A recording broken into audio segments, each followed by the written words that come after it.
Artinya apa? Saya ingin mengatakan bahwa justru Demokrat inilah diberikan peluang oleh Anies tidak mampu digunakan legitimasi ini untuk meyakinkan Surya Paloh. Jadi AHY tidak akan pernah menjadi presiden bila dia meninggalkan koalisi perubahan, bila dia meninggalkan Anies Rashid Baswedan, bila dia tidak bergabung dengan Muhaimin Iskandar hari ini.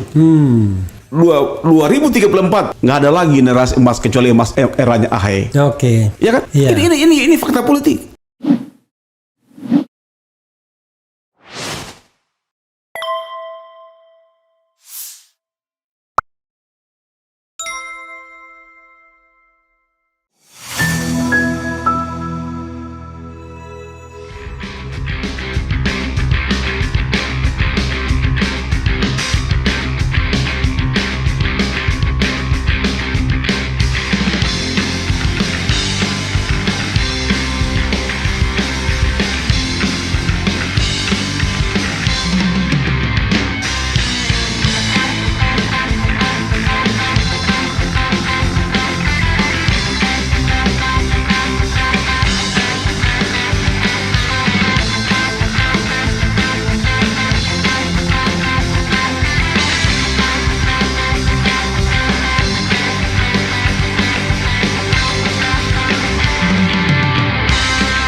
Artinya begini, kalau misalnya bro ya, begitu Anies, katakan saya tidak tahu bagaimana mekanismenya. Mungkin Anies disodorkan oleh Surya Paloh, nih Bung Anies ini ada Muhaimin mau bergabung, kan begitu misalnya ya. Menurut Anda Anies itu ketika dia memilih mengiyakan itu dia dalam kondisi yang terpaksa atau dalam kondisi yang sebenarnya perhitungan politiknya kayaknya bagusan ini begitu? Tidak.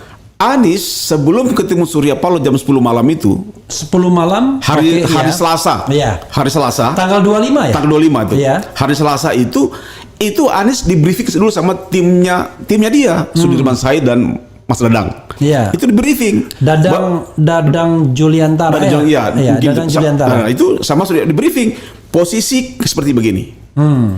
Bahwa menurut Pak Sudirman kepada saya, bahwa itu Demokrat sudah dalam posisi untuk mencari opsi lain. Oke, jadi sudah goyang ganjing ya? Hanya PKS yang diam. Oke. Ya kan? Tapi antara Demokrat dan Nasdem ini sudah berbeda pilihan cawapres. Oke. Nah, meskipun di dalam nomor 3 atau nomor 4 di dalam piagam perjanjian pernyataan bersama itu bahwa Anies diberikan kewenangan, itu kan hanya asesmen. Iya. Bukan keputusannya Anies. Nanti diam keputusan oleh koalisi lagi kan. Artinya tetap saja dikembalikan ke tiga partai itu. Bukan berarti Anies menang-menang memilih keputusan, tidak bisa. Dia secara real politik kita paham kan. Dia dikasih kewenangan tapi real memutuskan. Real politiknya kan harus persetujuan keputusannya di dalam koalisi. Nah, artinya apa? Saya ingin mengatakan bahwa justru Demokrat inilah diberikan peluang oleh Anies tidak mampu digunakan legitimasi ini untuk meyakinkan Surya Paloh. Oke, paling tidak ketika Anies punya preferensi ke AHY, harusnya lobby. Iya, AHY dan SBY gagal melobi meyakinkan Surya Paloh dan melobi Surya Paloh. Ini kan persoalan. Iya. Nah, sekarang bisa berarti masalahnya komunikasi politik yang mampat ya. Mampat dan tidak ada putusan. Kenapa? Tidak ada putusan. Tidak ada putusan. Ya, kalau SBY Demokrat mempertahankan AHY, sementara di last minute Nasdem ini belum memunculkan nama Muhaimin sebelumnya, belum munculkan.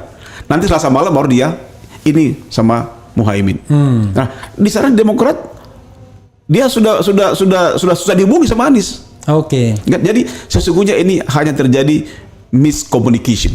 Oke. Artinya ada mislead yang hilang. Oke. Karena mungkin masalah waktu, jam 10 malam sudah tidur semua. Tapi begini, bro. Oke, kita tahu ya bahwa itu sepertinya ada miscommunication ya. Ya.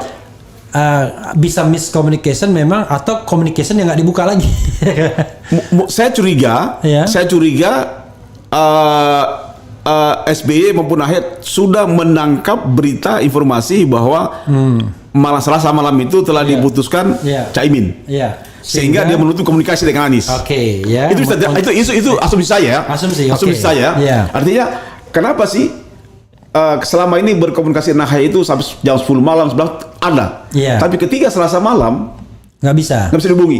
Artinya SBY, Demokrat maupun AHY sudah mendapatkan informasi bahwa Nasdem Surya Paloh telah memutuskan cawapresnya Anies adalah Caimin. Oke. Jadi ketika Pak Sudirman mengkontak Nasdem, mengkontak AHY, sudah nggak direspon karena mereka pasti informasi Mengontak sama. mengontak Demokrat. Iya, mengontak AHY. Demokrat. Iya. Sudirman mengontak Demokrat, peluncurnya AHY nggak dikontak, nggak ada jawaban, tertutup semua. Artinya apa? Bahwa mereka sudah berpikir bahwa informasi Sudirman ini adalah pasti akan sama dengan informasi yang mereka terima langsung dari Surya Paloh.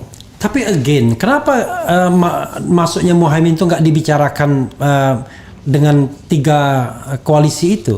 3 anggota koalisi. Kan mereka kan katanya punya hak yang sama itu. Punya hak yang sama Setara. dalam capres, Mas. Bukan dalam cawapres ya. Iya. Dalam capres memiliki hak yang sama. Iya. Jadi saya katakan tadi, capres itu final dan binding. Oke. Ya. Iya. Capresnya Anies itu Demokrat, Nasdem, PKS legal binding. Iya. Ya kan? No free discuss. Iya. Sekarang yang dipersoalkan buat cawapres. Ya kan? Nah, cawapresnya ini saya pernah bicara sama AHY, KIB, ketemu di Demokrat kantornya, Yeah. bahwa bila ada cawapres yang di luar dia lebih bagus dari dia akan terima. Itu kata-kata AHY. Menurut bro, Muhaimin lebih bagus atau lebih buruk? Dari segi usia, dari segi pengalaman politik, tentu Muhaimin Lebih matang. lebih matang karena dia sudah pernah menjadi menterinya bapaknya ketika diresmi Iya. kan, Dan pernah jadi anggota DPR waktu itu. Ya saya kira dari segi jam terbang politik, Iya. Muhaimin lebih memiliki jam terbang dibandingkan AHY. Ya kan? Tapi kan image Muhaimin kan buruk di mata publik. Ya, memang itu kata mata publik, tapi jangan salah, Muhaimin ini ketua partai PKB yang Iya. sudah 15 tahun Iya. dan selalu menempati nomor 3. Ya nomor 4 lah. Nomor 4. Nomor 3 Iya. atau nomor 3 kan? Nomor Itu. 5, nomor 5. 1 PDIP, 2 Gerindra, Golkar, Gerindra, kemudian Nasdem, kemudian baru PKB. Karena PKB 58 kursi. Oh ya, berarti nomor 4. Iya, Nomor Nasdem 4 59. dengan tantangan begitu. Nomor 5, nomor 5. Nomor 5 kan? Iya. Nomor 5 dengan tantangan yang begitu tinggi kan? Disuka macam-macam kan? Iya. Ya kan? Di tengah NU juga pecah antar mereka. Tapi Iya. survive. Oke. Ya kan? Dan KIB ini Mas Rafli Harun Iya. sudah berjalan di Jawa Timur berbulan-bulan. Iya. Itu kami tahu posisinya PKB itu dan Muhaimin kuat. Khususnya di kalangan santri dan anak muda. Oke. Ya kan? Ada namanya Gus Kausar, Gus Idam, itu masanya ratusan ribu orang, solid sana dia, Iya. ya kan? Jadi artinya apa saya katakan bahwa semestinya dengan ditunjuknya oleh Cak Imin sebagai cawapresnya Anies, itu sesungguhnya juga menguntungkan SBY. Kenapa? Karena saya punya feeling politik. Cak Imin ini lebih loyal kepada SBY dibandingkan yang lain. Kenapa? Ya, dia dibantu banyak tentang PKB-nya kan. Oke, waktu zaman Sama saya. Iya kan? iya. Itu dia dibantu banyak dengan SBY. Bahkan dia termasuk menterinya SBY kan? Iya. Iya. Dan ketika SBY jadi 2 periode, itu Menteri Tenaga Kerja selalu dari PKB. Iya. Yang pertama adalah satu itu sekarang Ida Fauzia kan? Iya. Yang dulu. Pertama Muhaimin, Terus satu lagi yang Hanif Dakhiri.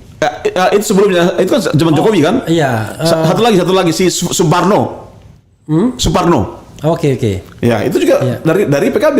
I see, Baru I see. Ahmad Dakiri kan? Iya. Nah, jadi feeling politik saya Muhaimin ini adalah bisa dimasukkan sebagai anak didik daripada SBY. Jadi artinya dia lebih utang jasa pada SBY. pasti. Jadi artinya apa? Artinya apakah AHY, apakah Caimin sama-sama orangnya SBY juga gitu. Iya. Sama-sama dibesarkan oleh SBY. Oke. Kita bicara tentang kemarahan ya.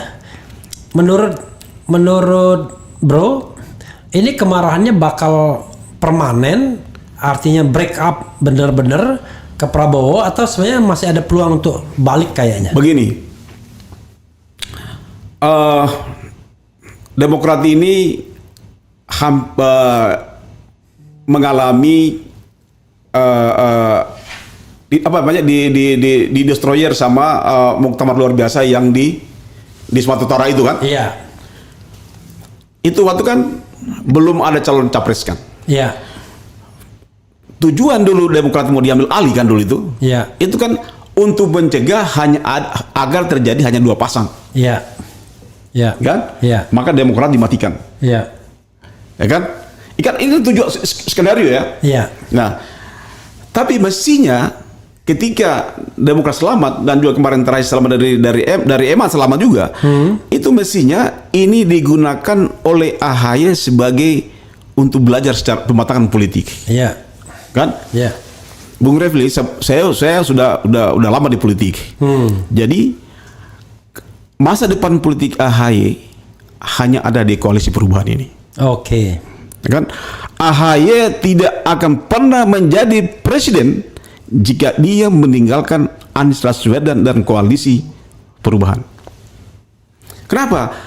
Karena di koalisi perubahan ini bersama dengan ini 3 anak muda ya. Iya. Anies, Muhaimin, dan AHY. Iya. 3 anak muda sekarang adalah era emasnya mereka. Iya. Nah, ini dengan usia 50-an tahun semua. ya, Iya. tapi 2 sudah punya pengalaman politik. Iya. AHY masih 40 tahunan. 40 tahunan kan. Iya. Jadi ini adalah koalisi perubahan ini adalah merupakan kapitalisasi politik masa depan AHY. Jadi AHY tidak akan pernah menjadi presiden bila dia meninggalkan koalisi perubahan, bila dia meninggalkan Anies Baswedan, bila dia tidak bergabung dengan Muhaimin Iskandar hari ini. Kenapa? 2034 nggak ada lagi generasi emas kecuali emas eranya AHY. Oke. Ya kan? Iya. Ini fakta politik. Iya. Nah, inilah yang saya sayangkan. Mengapa ada keluar kata-kata yang sangat tidak pantas? Karena ini adalah menghilangkan kepercayaan, menghilangkan pertemanan dengan Anies. Anies telah membangun pertemanan dengan AHY berbulan-bulan dan bertahun-tahun. Iya. Ya kan? Jadi mestinya ini kan dipelihara. Jadi kaptif politiknya AHY hanya akan terjadi bila dia konsisten berada di koalisi perubahan.